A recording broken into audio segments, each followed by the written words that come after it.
Nani fans get ready. ఈసారి బొమ్మ మామూలుగా ఉండదు. కంప్లీట్ యాక్షన్ మోడ్లోకి మారుతున్నాడు నాని. సరిపోదా శనివారం సినిమాలో యాక్షన్ డోసేజ్ ఉన్న అది కొంతమేరకే ఉండబోతోంది. ఇక నాని సరిపోదా శనివారం సినిమా తర్వాత నాని నెక్స్ట్ సినిమా సుజీత్తో చేయబోతున్నాడు. ఈ సినిమాలో నాని పూర్తిగా యాక్షన్ లుక్ లోనే కనిపించబోతున్నాడని తెలుస్తోంది. నాని ఊరమా సినిమా చేయడానికైనా, ఫ్యామిలీ సినిమా అయినా, ఎక్స్పెరిమెంటల్ జానర్లో సినిమా చేయడానికైనా నేను రెడీ అంటాడు. ప్రస్తుతం నాని స్పీడ్ పెంచాడు. బ్యాక్ టు బ్యాక్ సినిమాలు చేస్తున్నాడు.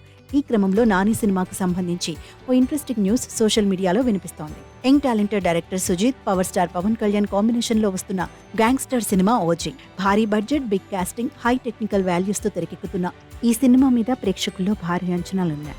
ఓజీ సినిమా తర్వాత నాని చేయబోయే నెక్స్ట్ సినిమా సుజీత్ తోనే. ఇప్పుడున్న ట్రెండ్ ప్రకారం చూసినట్లయితే ప్రేక్షకులు ఎక్కువ యాక్షన్ సినిమాలు చూడటానికి ఎక్కువ ఆసక్తి చూపిస్తున్నారు. ఈ విషయంలో సుజీత్ కాస్త ముందు వరుసలో ఉన్నాడు. ఓజీ సినిమాలో పవన్ యాక్షన్ సీన్స్ ను సుజీత్ ఓ రేంజ్ లో ప్లాన్ చేస్తున్నాడు. ఓజీ సినిమా తర్వాత సుజీత్ నానితో సినిమా చేయబోతున్నాడు. వీరిద్దరి కాంబినేషన్ లో రాబోతున్న సినిమా భారీ యాక్షన్ బ్యాక్ డ్రాప్ లో ఉండబోతున్నట్లు తెలుస్తోంది. అయితే నాని నటిస్తున్న సరిపోదా శనివారం సినిమా పూర్తయిన తర్వాతనే ఈ ప్రాజెక్ట్ పట్టాలెక్కనుంది.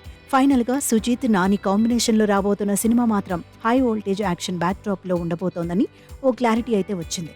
ఇక నాని సుజీత్ కాంబోకి సంబంధించి ఈ న్యూస్ బయటకు రావడంతో నాని ఫ్యాన్స్ పండుగ చేసుకుంటున్నారు.